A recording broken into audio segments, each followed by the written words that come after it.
E whaatala whatu se whapoponga le nei o Tala Fou le radio Samoa. Wa whailoa le tau tupe le tunu o Jim Chalmers i le Australian Institute of International Affairs o loo sauni nei le malo Ausetalia whaia se malienga ma le whale tupe le ANZ wha mautu wai le wha awau peo te ngā tupe le Pasifika. Wai mai le ABC e ui ni so tanga te tele i le tūrangi peitai o loo iei pealu i tau o loo whea ngai ma le whale tupe i le titira polo fiti e maua le Pasifika. Ma wa vai ai le tāpuni au nisi o ana au unanga i te tonu re 5 tausanga tanuai.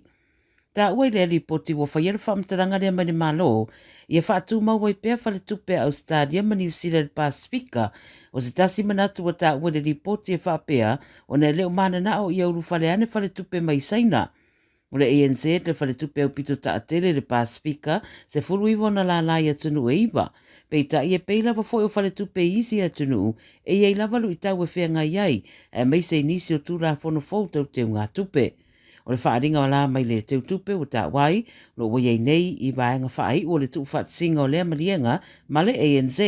ma le wha moe moe wha o wai pera au unanga i atunu nei, e pei o fiti whaasaro atu fo i le atukuki, ia ai mai se pepa o whaamataranga mai le ANZ, wa o fie le ripoti o lato whaamaoni ai, le whaia o whiutana inga mare malo au stadia e whaatatau na matau plenei i le au unanga i le Pasifika. Ma o lo o lato tari eina fo i le fuafuanga mare whaamoe moe, o le a whaale le iati rei le au unanga i le tua le rarangi. E ripoti wa ta uai o lo whaamoe moe le Bank of China, e whaatu sona la lai Port Moresby, ma lo mata i tu fo i maratutoa e Ausetalia lea mata upo.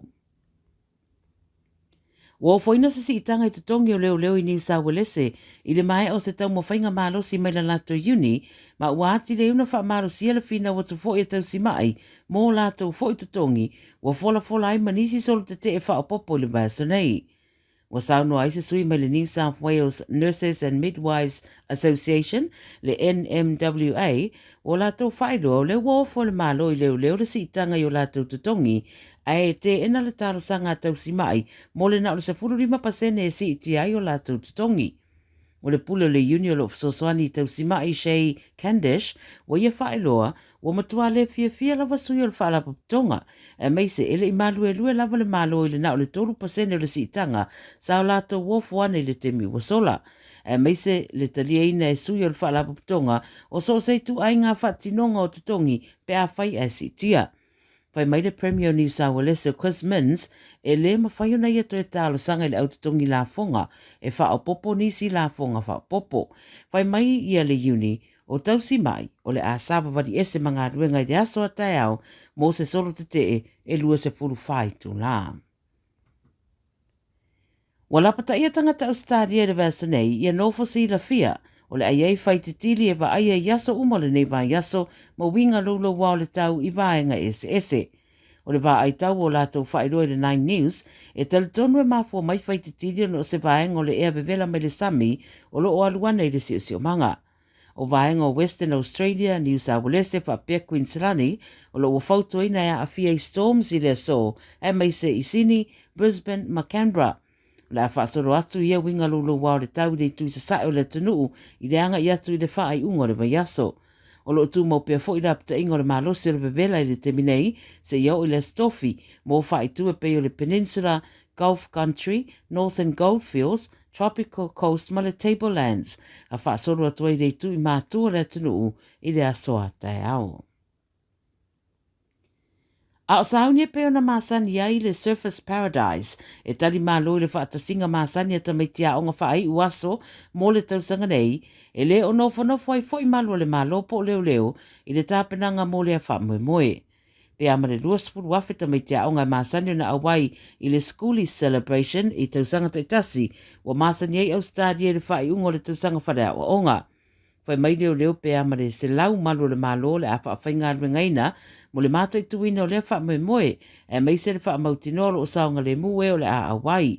E le au noa le wha tasinga maniru i tau sanga te tasi, e mai se mō leo, o no le telefo o nisi wha le tonu mā mionga le manuia, sa li poti e sanga o tuana i atu. O le tausanga mo mua fo i nei o le amawhai iuna siaki whala au e anga i atu ma nisi i lea wha moe, ma le amawhai iuna su e whala au ma whai eila lato whiriwhiringa e tu ese mo lo lato lava saunga le mō.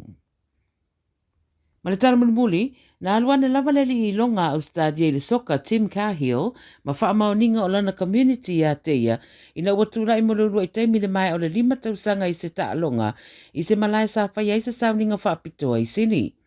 Ta ue ripote lo whapaanga Tim, ma le Pacific Cast, i le tuina ato le lua se lau pepa mata i le community o le Pasifika i sini, e awa iai le Joka Penito Tour, le ole ata alo aila na au ma Brazil.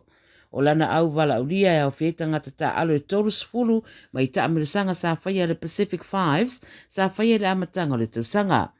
Wa sau noa Tim, mō ia o le fua i atu nei pepa mata i lana community e meise i kalapu na amata mai ai e ese le matango fie e meise o lo iai sui o Samoa maisi atu moto le Pasifika o lo i Ausetalia nei. O Tim Cahill o se alo fo o Samoa i le tuolo na tina, mai mita i tu maanga le tunu, pa mai ia o lona tuputupua ai Samoa na awa o inai o iei le tau o le ainga matangata. Na wha leo fo ila na whaafitai le lango o Samoa mal Pasifika i ana tau mawhainga, pa mai ia e matua i o na whaatau e na lava le atulanga. Ia, o le whae nao tala mai le Radio Samoa mai Ausetalia mō le nei fo i teimi le aso, toi whaera e fo i seisi whaapoponga tai au soifua.